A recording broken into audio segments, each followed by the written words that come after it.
What's up, everyone? Welcome to today's video. Welcome to the Video Game Fight School channel. Thank you very much for tuning in. So there are rumors that Xbox wants to take its games to, other competitive or other competitors' platforms. So basically PlayStation. Now, in this video, I want to go ahead and say this is unacceptable, but I'm not going to say that because I want it to happen. I have to stay consistent. Software sales are king. If you are still in the mindset of exclusivity, you're sleeping.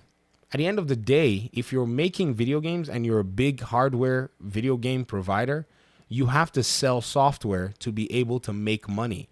These hardware pieces, especially now that we've stepped into this generation where we're literally imputing parts from manufacturers that are pretty much competing with PCs, in a sense, low-end PCs, I mean, the cost of that is not cheap. So when you build a machine like that and sell it for $499, $350, $400, $500, you got to find a way to make more money on it because that's what it is. It's just a device to make people spend more over time, paying for services, paying for software. At the end of the day, it's the software and the services that are going to make you money. So Xbox understands this. This has carried them basically. Nintendo understands this. It's carried them too. I know. Many people, I don't know what you guys think Nintendo is doing that makes them make money, but they're selling software. That's how they make money. Their Mario games eating 50 million, 30, 40 million copies, and their Zelda games churning in money all over the place is how they're able to basically sell a weak hardware and still basically outdo PlayStation and Xbox because software is being sold there. Xbox understands this. PlayStation understands this too. They've only pretty much put themselves in a corner now where they've said exclusivity is why you buy our consoles, right? When Xbox is like, hey, come play whoever you are. It's the antithetical, paradigm between both. In fact, what's even worse is I think this actually was destroyed the one time. Remember that one time when PlayStation was pretty much holding an Xbox property as a timed exclusive? Do you remember that one time? Deathloop remembers. Remember when PlayStation had Deathloop as a timed exclusive, and then in the middle of that, Xbox owned it. Oh, remember that one time when PlayStation was over here doing a promotional video for Ghostwire Tokyo, an Xbox game, which eventually became an Xbox game? Yeah, that's when this exclusivity thing got exposed. Because at the end of the day, why is PlayStation going after all of these timed exclusives? Because not only are they going to be able to help them sell hardware, it also means that if it's exclusive on their console, they will sell a bunch of software, hold on to that 30% margin that they're going to split with the publisher that is putting the game on their platform for a whole year. So anybody who wants to actually play it, they're basically bound, and PlayStation gets to benefit in two ways. In fact, I think the publishers, their eyes are opening now because it's like, yo, if Xbox has a platform that has a huge base, we will also benefit because we can now get our games almost everywhere. So no longer, and I've said this before, are you going to be seeing a lot of these third-party, creators or publishers put their games exclusively on the PlayStation, especially the big ones? It's going to be the AA, the ones that are still trying to get their feet wet, that are going to basically be taking these deals. But the big dogs are not going to do it anymore. Square Enix has learned their lesson, man.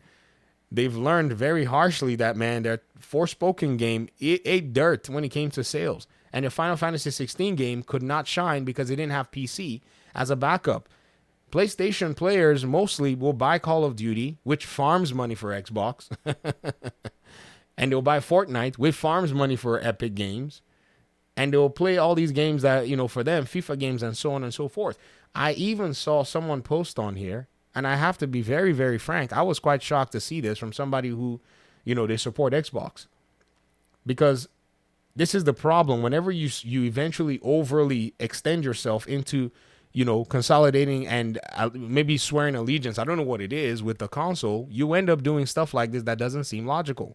This person writes and says, I don't care about the logic or rationale or how Xbox fanboys will defend this. So even if we provide sound logic and sound rationale, you don't care. Already, this is a problem. Don't say things like this.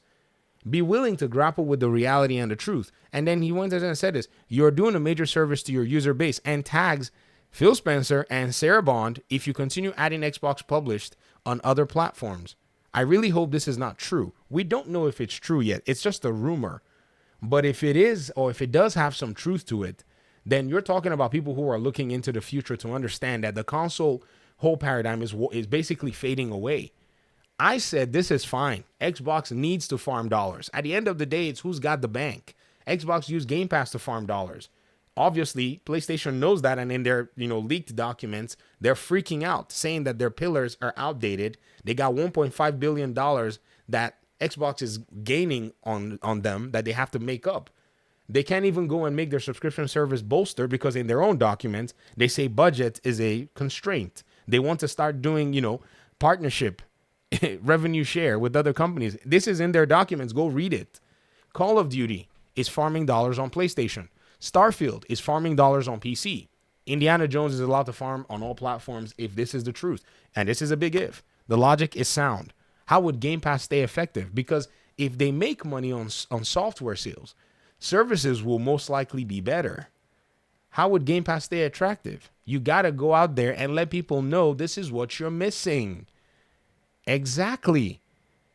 You see, PlayStation is delaying also their PC releases because they want PC players to say, oh, when we bring out the next God of War game, man, do you want to wait 2 years for this deliciousness?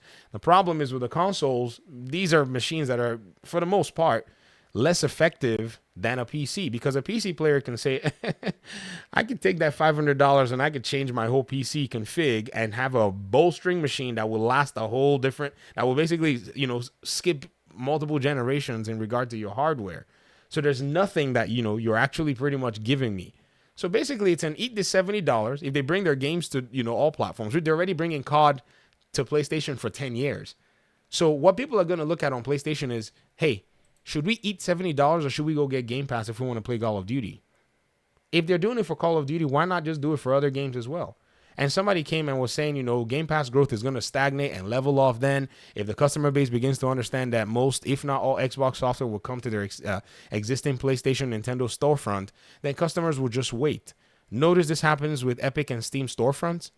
Well, this is a different conversation. And it would be nice if we don't go ahead and do stuff like this, because the big issue with Epic and Steam storefronts, for the most part, that the underlying issue has moved away from, oh, you're doing timed exclusives, we don't really like you anymore. That's how it started with the PC community.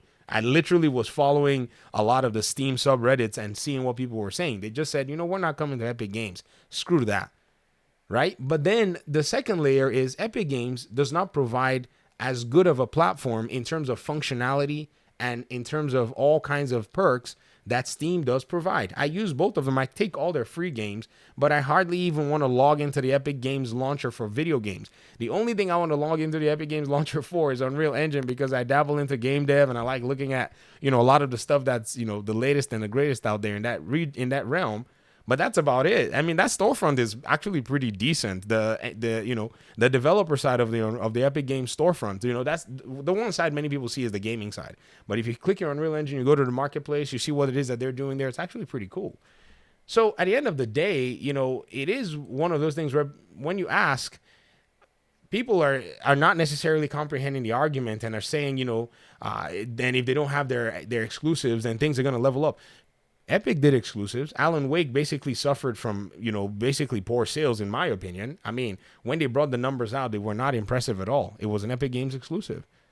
It takes a lot for you to be able to convince people that exclusives are what they should come to your platform for.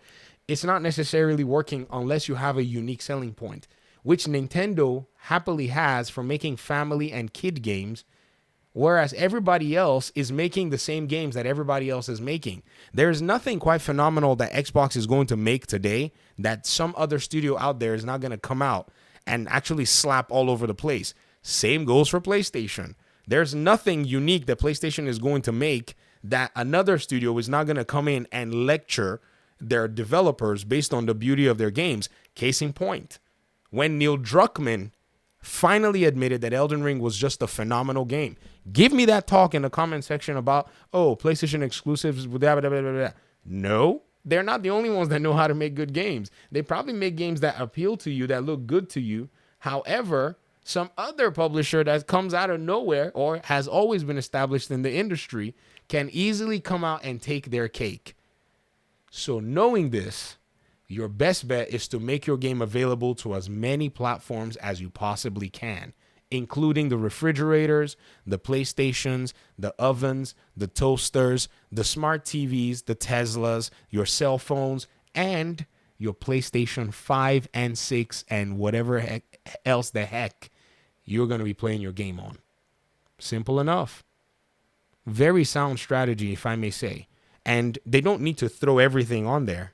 They need to just feed it little by little. They need to make the PlayStation fans be guessing. They need to make them be wondering, is Elder Scrolls going to come? You know, or they need to do things like they did with Starfield. If it's a massive release, it's an original where, you know, we want all the profits. Let's go. As a exclusive to Xbox. So if it's just one, we just want the exclusive. Let's just go with Xbox. They just need to just do it on a case-by-case basis. I thought y'all said Phil Spencer was lying when he said case-by-case basis. So why is this a problem? Why do these Xbox fans, I don't know if they are Xbox fans, but why do you guys want to put him in a position where it's going to seem like he's lying? I think we need to basically stay consistent. If you're going to basically be, you know, gunning for this stuff, you know, you got to stay consistent with everything. So this is my video. Thanks so much for watching. I want to hear your thoughts in the comment section. Peace out.